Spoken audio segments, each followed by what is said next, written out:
About 2 months ago, I started working Instacart. In the beginning, I let Instacart send me the money I earned through ACH, direct deposit. You see 142.54. You see it right there. April 25th to May 1st. Why show you that?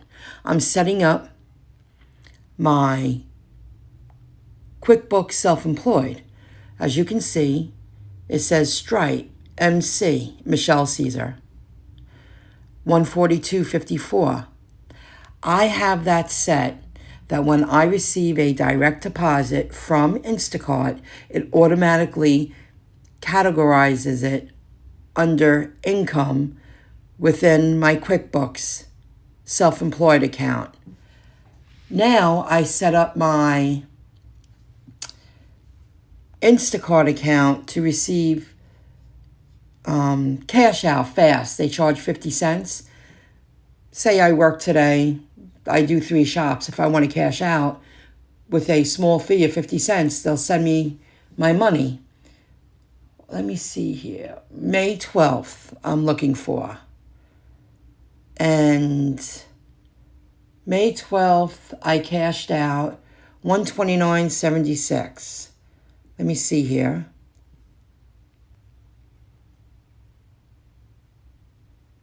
Well, that's what I earned. And I cashed out with the total of $129.76. I'll show you that. I'm going to go back to my QuickBooks. And on that date, it was May 12th. Oh, right there. I have it there already. $129.76. But now when I tap on it, because this is a cash out, I have to set the rule. I have to tell QuickBooks when I cash out from Instacart, please categorize it as income so I don't have to do it manually every time. I'm looking on my desktop too at the same time. So,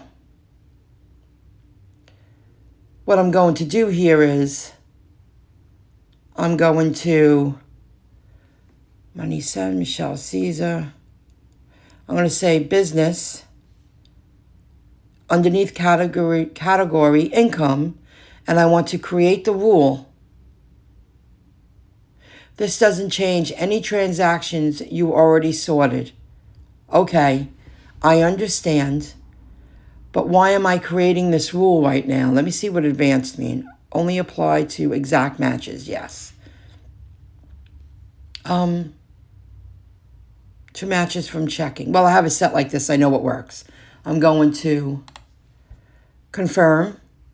Now, every time I cash out from Instacart, it will automatically categorize the cash out as business income because I created the rule. Rule applied.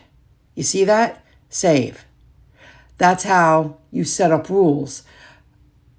I hope this helps you learn how to use QuickBooks better, self-employed. See you later. Bye.